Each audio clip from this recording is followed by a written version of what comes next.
You know, this one thing is keeping you from being successful on social media.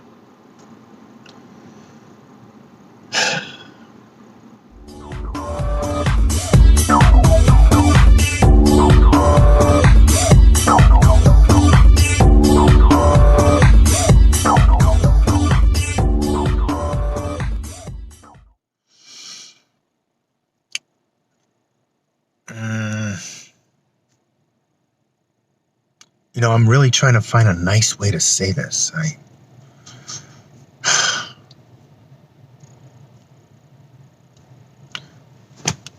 Whatever. I'm just going to put it out there. Just put it out there. You're selfish. Selfish. There, I said it. You're selfish. That's it. I mean, who likes to be around somebody that's just constantly talking about themselves?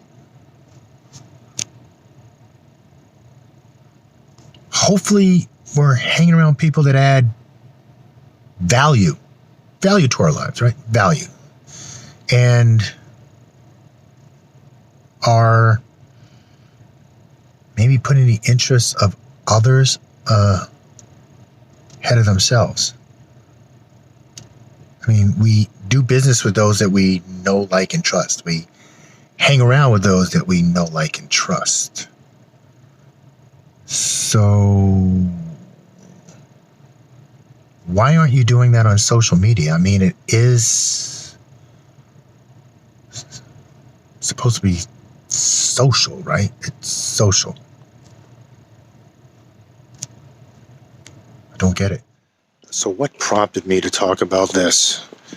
I've dealt with so many individuals and businesses that know they need to have a presence on social media, but they want to do anything and everything but actually be social.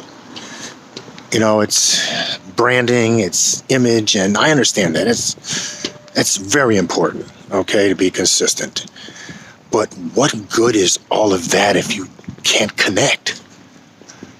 It's like push marketing. It's like, me, and me, and without any regard for the interests of the target market. I mean, if you think about it, the interests of your target market aren't always solely the services or the products that you provide. I mean, we do have other interests, right? Gotta think of it that way. Because otherwise, if it's always about your business and your services, it's selfish. It's selfish. And you're going to find yourself not being as successful on social media. There it is, point blank. You're not going to be hugely successful. So let me tell you a little story to give you an example of what I'm talking about. When I started my company about 8 years ago, nobody even knew who the hell I was. So I decided that I wanted to connect with decision makers, CEOs. Now, how did I do that? Did I just talk about digital marketing? Hey, how do you get more followers? Hey, how do you optimize your timing for your posts? No, I didn't talk about any of that. I figured out what are CEOs and decision makers actually interested in. They're interested in how to grow their business, how to keep good employees, how to be a good leader, those type of things. So those are the type of articles that I shared with my audience. And in no time, I was connected to so many decision makers, so many CEOs, a lot from very, very reputable companies. And then, using the 80-20 rule, the Pareto principle, it was 80% of what they were interested in and 20% of what I actually did. Something else that you can do is become a resource for the community.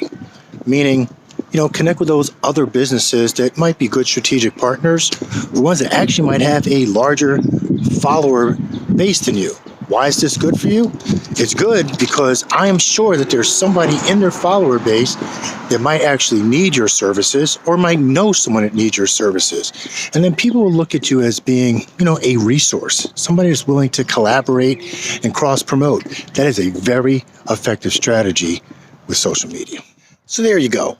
A couple tips to help you to stop being so selfish on social media. Become a resource. Reach out to others. Help them out.